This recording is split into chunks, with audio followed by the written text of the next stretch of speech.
Dude, I totally forgot to hit record.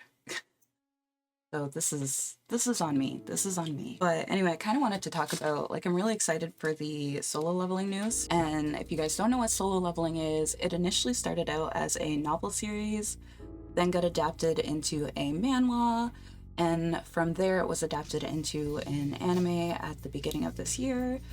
And then they recently announced, well, they recently put out a little teaser trailer for season 2, which they're kind of forecasting to come out at the end of this year. And I'm sure a lot of solo leveling fans are excited for the other news that came out as well. Solo leveling is like one of my top favorite manhwas. I'd say it's probably my like second, third.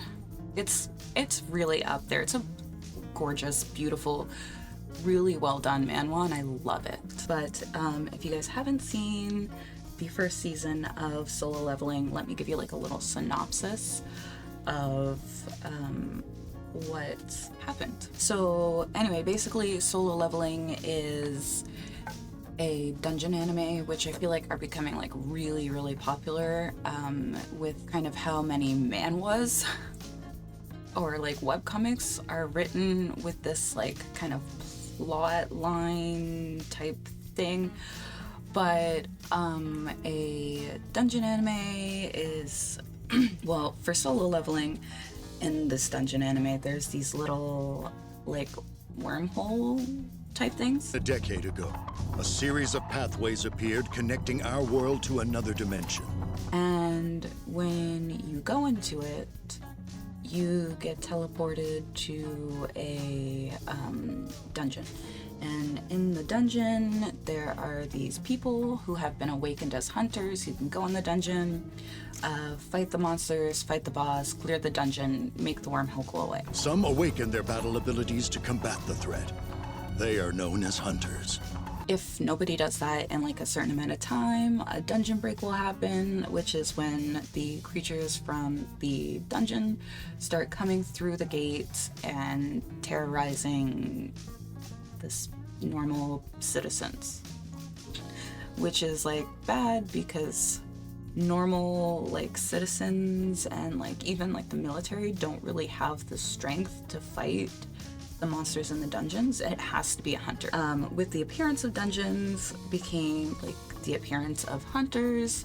Basically people would awaken, they'd have these like magical powers, and I don't want to get too into the mechanics of how all of that works, but basically when you awaken, you kind of go get your power level tested and you're given a rating F through S, I think. And like with that, you can kind of determine what kind of dungeon you can go into, because when the dungeons appears, they're also given a rating. And based on that rating, people usually go in with a team, clear the dungeon. Now, with solo leveling, we follow this guy.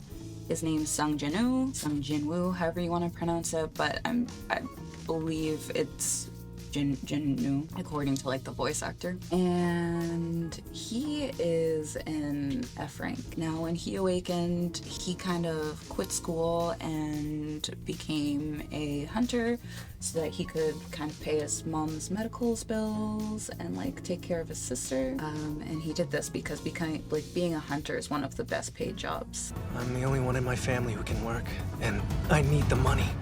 However, when Sung Jinwoo awakened, he awakened as an F rank, which is really low. F ranks normally get made fun of to begin with, but not only was he an F rank, he was the weakest F rank, so he got the nickname, everybody called him the weakest hunter in all of mankind. Oh, him? They call him the weakest hunter of all mankind. So because of this, every time he went into a dungeon, he would come out injured. He made it hard for the healers. People kind of complained about it behind his back. Obviously, nobody's gonna really say that to his face.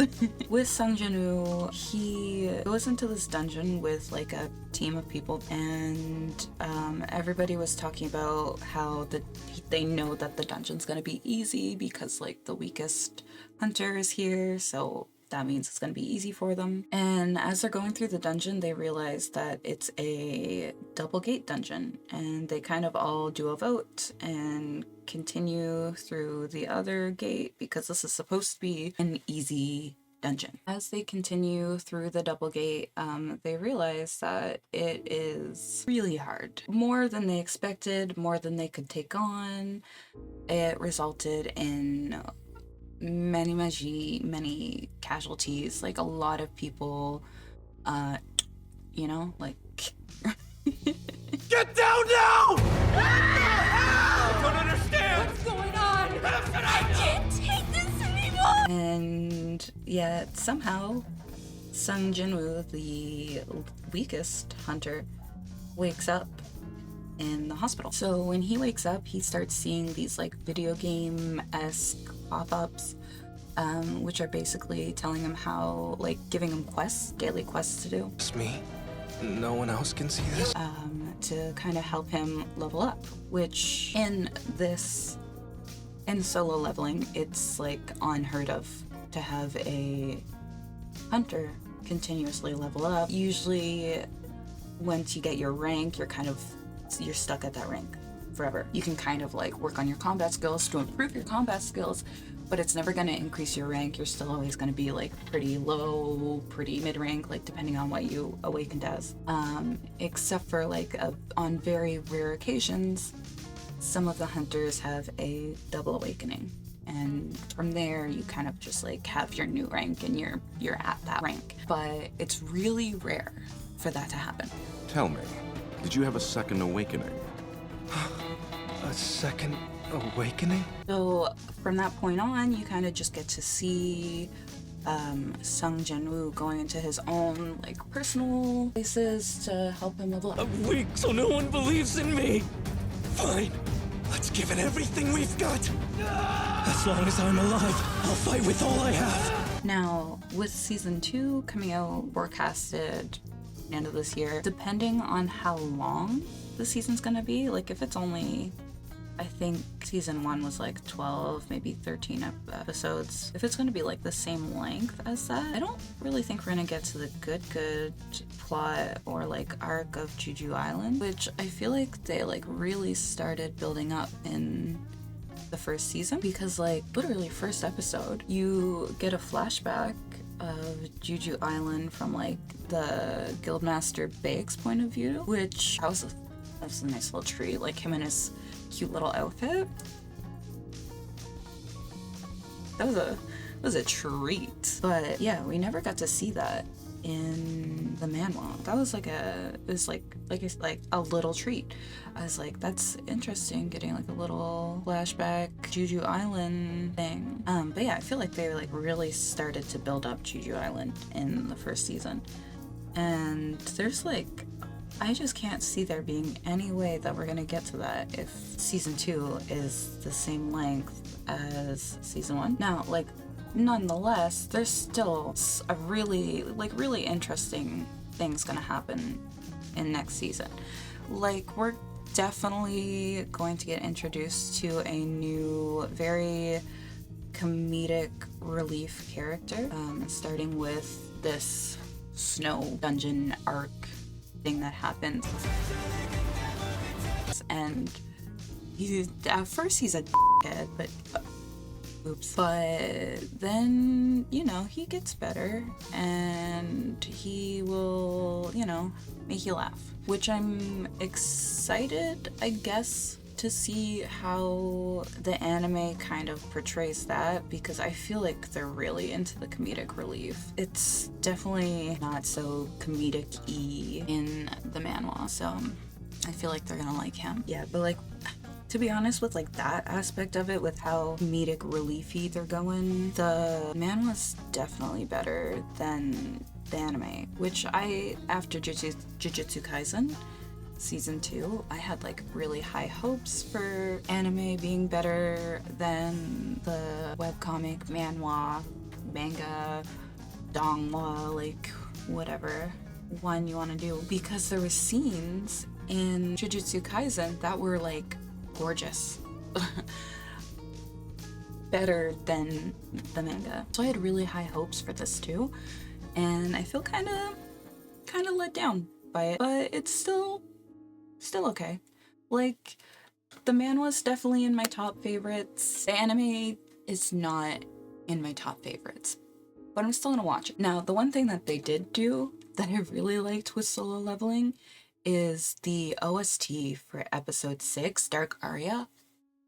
Oh my, that made that scene give me goosebumps. Like, that was beautiful. It was so well done. 10 out of 10. Dark Aria was one of the best anime OSTs. Like, it was good. I feel like anime is like really anime songs were always good, but they're really stepping up their game. Like Kaiju number 8, Abyss and Nobody bops. The Mashal season 2, I think it is, song by Creepy Nuts. I don't remember what the name of it is, but it's like do do do do do do do do do. Ah, like, oh my god, it's so good. Yeah, they are like, they're good. Yeah, I do find like the anime had some kind of boring episodes. I feel like they kind of tried to do what Kaiju number 8 did, where they left you on like really big cliffhangers. So that you're like, and that was still frustrating with Kaiju number 8, but like not really, because Kaiju number 8 was still interesting. Like, I still feel like stuff happened. Whereas like there's some episodes in Solo Leveling where I'm just like, nothing happened. What, like, that was kind of boring. Now, the Solo Leveling news that I'm like most excited for, and I definitely kind of like sort of kind of talked about this before on like my other socials, Solo Leveling Ragnarok is getting a manhwa adaptation at the end of this month. Like, I'm so excited. The only reason I even heard of it is because my brother like sent me a message, but then I did see it somewhere else after that, so I would have heard of it sooner or later. But I'm excited. Solo Leveling Ragnarok is a light novel, so it's kind of different from Solo Leveling, but because it follows a different person, which you get the taste of a bit at the end of the Solo Leveling manhwa. Get a little taste of what that person's like and who they are. So I'm so excited to start reading that at the end of this month. I know I was kind of like looking into it. I think like last year when the anime came out, I was like, is Solo Leveling Ragnarok ever getting a manhwa adaptation? And they were like, yeah, at some point. And then I just kind of like forgot about it. And now we're getting it. Now we're getting a manhwa adaptation. I'm excited. I'm so excited for it. You know, it's really hard talking and doing your makeup at the same time. These are not, like, this one goes out and this one goes up. So we're just gonna, I only realized that after I stopped talking, looked at my face. Anyway, I'm gonna finish my makeup and we're gonna pretend that I didn't do that and I will be back. And the look. But yeah, the thing that I am most excited for is the Ragnarok manhwa. Like, I'm pumped for that. I don't know about you guys. Like, I don't know if you've read it. I definitely recommend reading it over the anime. Like, I definitely recommend that. It's really good. But yeah, like, let me know, like, what are you most excited for? Are you excited for Solo Leveling Ragnarok? Are you excited for season 2 of the anime? Like, I'm just like dying for Ragnarok. And like, which of Sung Jin-woo's shadows is your favorite? I don't know. I feel like mine's like, I really like Iron, but I also really like Baru. So, and then I love Igris. Like, but I don't know. I can't pick a favorite. Those are my top 3. But yeah, if you've read it, let me know what is your favorite shadow. And I hope you like the look. Hope you like the anime. Hope you like manhwa and are excited for Ragnarok to come out. And I hope you have a wonderful Monday. Thank you for watching, and I'll see you next time. Bye!